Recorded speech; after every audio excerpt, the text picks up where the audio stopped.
नमस्कार मित्रांनो. शिक्षण हे माणसाला परिपूर्ण बनवतं आणि आपण पाहतो की समाजामध्ये जे शिक्षित लोक असतात त्यांची जी वर्तणूक असते ते अशिक्षित लोकांपेक्षा वेगळी असते.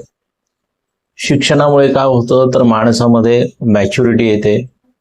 माणूस एक जबाबदार नागरिक म्हणून वागू लागतो किंवा जबाबदार नागरिक बनतो, मग तो पुरुष असेल किंवा स्त्री असेल. तर आजच्या या व्हिडिओमध्ये जी आपण धक्कादायक कहाणी पाहणार आहोत, जी स्टोरी पाहणार आहोत, ती अशाच उच्च शिक्षित तरुणाची आहे. तर मित्रांनो, ही जी कहाणी आहे किंवा ही जी स्टोरी आहे ती बार्शी तालुक्यातली आहे, बार्शी शहरातली आहे.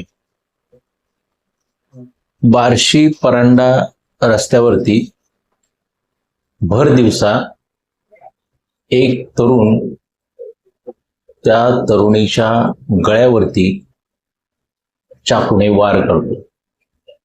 आजूबाजूला जाणारे लोक हे दृश्य पाहतात, त्या तरुणाला अडवण्याचा प्रयत्न करतात, परंतु तरुण काही गेल्या ऐकत नाही. तो त्या तरुणीच्या गळ्यावरती वार करतच राहतो. कुणाचीही हिंमत त्या तरुणाला अडवण्याची होत नाही.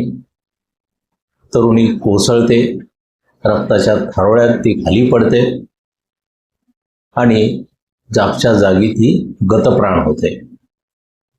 तर नेमकी ही कहाणी काय आहे किंवा ही स्टोरी काय आहे ती आपण आता सविस्तर या व्हिडिओमध्ये जाणून घेणार आहोत.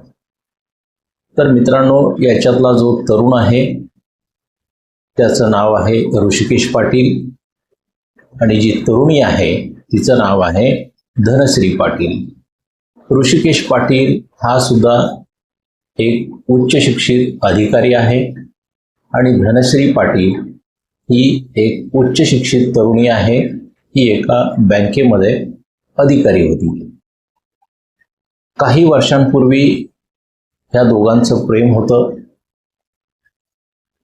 प्रेम असल्यामुळे दोघ जण लग्न करण्याचं ठरवतात, परंतु धनश्रीच्या घरातून या लग्नाला विरोध असतो. तरी सुद्धा धनश्री काही केल्यानं ऐकत नाही म्हटल्यानंतर 2020 साली धनश्रीच्या घरच्यांनी ऋषिकेश बरोबर धनश्रीचा विवाह करून दिला. विवाहानंतर दोघांना एक अपत्य झालं, मुलगा झाला आणि विवाहानंतर संसार थोडे दिवस सुरळीत चालू झाला आणि तो व्यवस्थित चालू होता.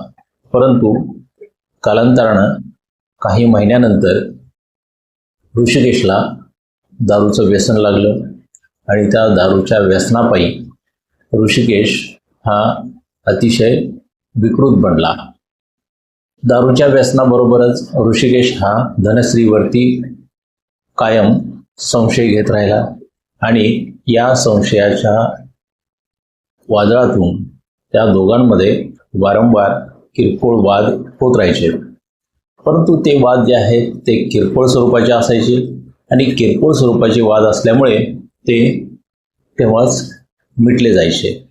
परंतु आत्ता झालेला जो वाद होता, हा वाद जरी किरकोळ स्वरूपाचा वाटत असला तरी सुद्धा हा वाद जो आहे तो हा वाद ऋषिकेशनं अतिशय मनावरती घेतला.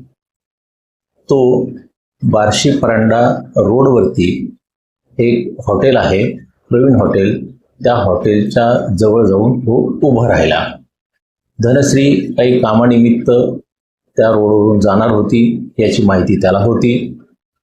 त्यानं धनश्रीची दुचाकी त्या हॉटेलजवळ आल्याबरोबर त्यानं ती दुचाकी अडवली आणि धनश्रीला ओढून त्यानं त्या दुचाकीपासून बाजूला केलं आणि त्याच्याजवळ चाकू होता. त्या चाकूने धनश्रीच्या गळ्यावरती त्यानं वार करायला सुरू केले.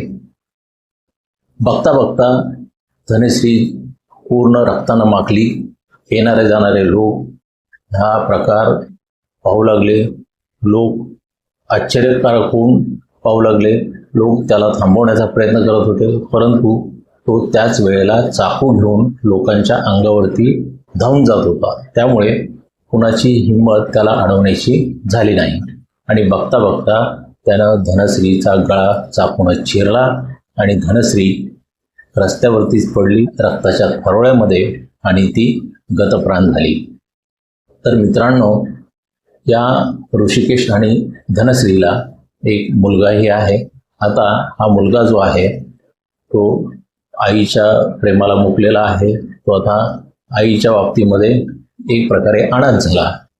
तर मित्रांनो, सांगण्याचा उद्देश या स्टोरीच्या पाठीमागचा हा आहे, जर समाजामध्ये सुशिक्षित तरुण जर अशा विघातक प्रवृत्तीने किंवा विकृत प्रवृत्तीने जर वागत असतील तर हा समाज कुठे चाललेला आहे, समाज हा विस्कळीत होत चाललेला आहे.